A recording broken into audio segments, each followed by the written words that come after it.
Hello, everybody, and welcome to Weird World. I'm your host, Jeff, and let's talk about something that is just a little financial. It seems like that somebody's writing it up that my net worth is 1/9 that of my married friends, which is really being depressing. And that statistically is based on 2019 data, so you know it's gotten worse since then.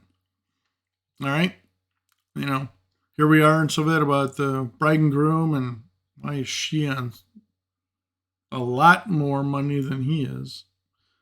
Whatever. But anyways, on Monday, a Wall Street Journal article alerted me an unmarried millennial woman who lives alone to an alarming, depressing statistic. The net worth of married couples between the ages of 25 and 34 was nearly 9 times as much as that of a single person in 2019. 9 times! I just love that. 9 times! And that was before our current 8.5% inflationary moment.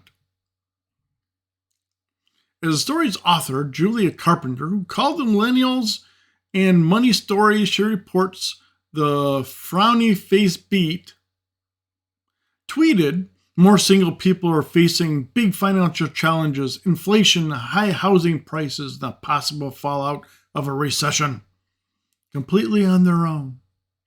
Oh yeah, if you only have one income, trust me, it kind of sucks. All right? Cool.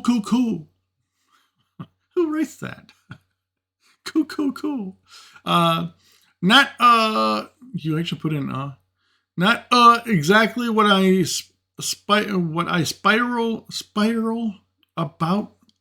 Okay, some people and stuff really need to figure it out, and so that wow. Okay, let's try and interpret that. Not exactly what I like to think about at least once a month in my tiny but lovely Brooklyn one-bedroom. You're in New York. It's going to cost you an arm and a leg. For which my rent went up 18% in 2 months ago. Don't worry, they're going to still keep on going up. That's why you're needed to buy and get into your 30-year mortgage. But the cost of living solo is real. A Vox piece in December asked readers to think about your household monthly expenses.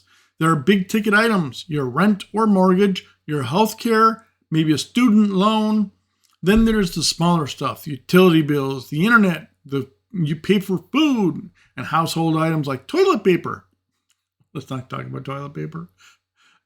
People are still trying to be able to use up a bunch of the toilet paper they bought during the pandemic. And garbage bags and light bulbs. Then it asks you to imagine paying for all those things completely on your own. Reader, I snorted. Not something I have to imagine. Most of us do. I don't have a strong desire to be married, but the financial incentives are appealing. You don't have to get married. You can just, cohabitate. The ability to split rent, groceries, my insane electric bill, thanks to soaring summer temperatures, home ownership being slightly more in reach if I could pool my slim savings with those of my partner. True. Just the thought of that brings me a brief moment of bliss.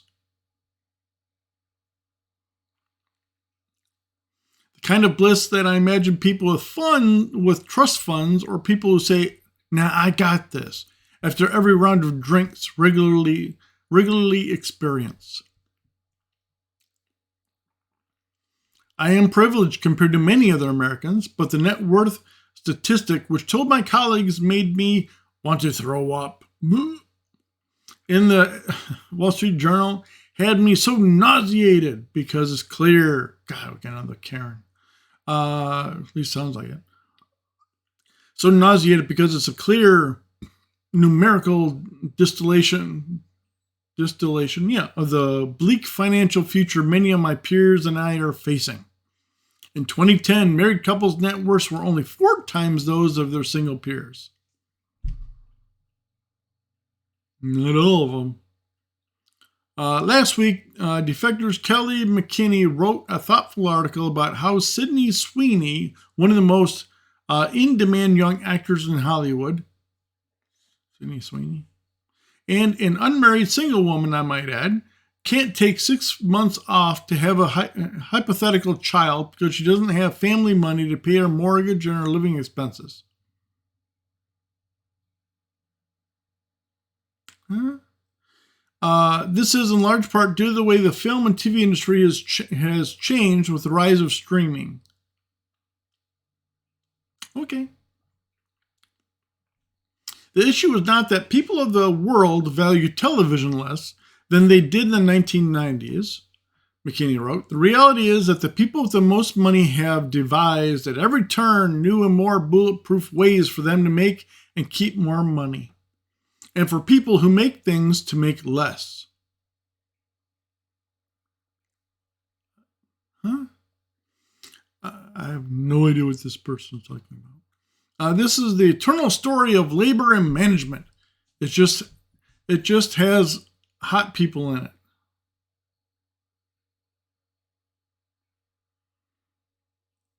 Okay. If a famous actor with 2 Emmy nominations for 2 different shows can't even afford to have a kid, it's clear that the way of our economic system currently functions helping ever fewer people in ever fewer ways. Okay, wait a minute. Okay, now I'm going to be friendly. I'm just going to be frank about this. All right, now let's go and try and be able to see who this person is that they're making this reference about. Just give me a second. All righty, here's Sydney Sweeney. All right, she is an American actress. She gained mainstream attention in the Netflix series Everything Sucks, playing whatever, who cares. And also she was in a Hulu series. All right, so she's not like a major actress, but she's got, she's working. Uh-oh.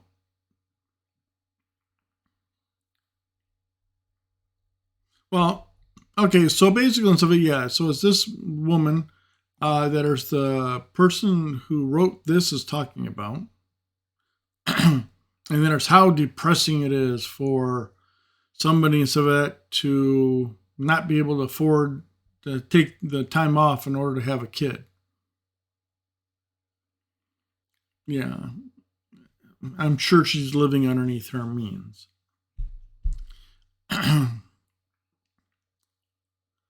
Anyways, if there was some other widely accepted way we assess and value financial health in this country, something beyond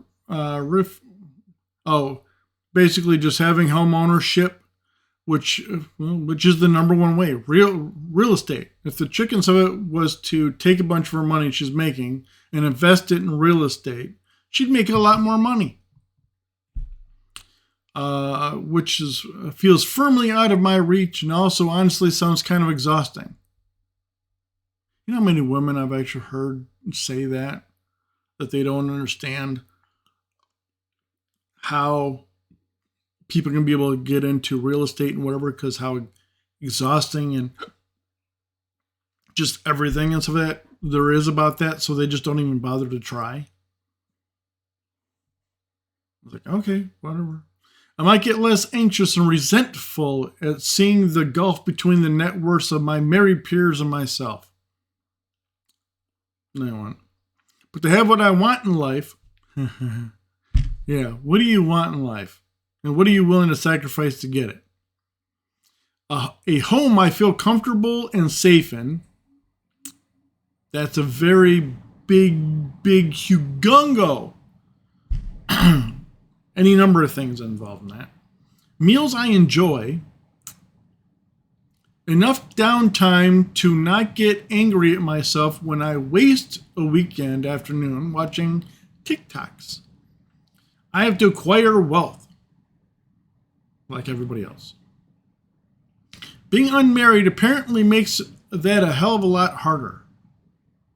Actually, it usually makes things that much easier. Q. Amy March. Marriage has always been, after all, an economic proposition.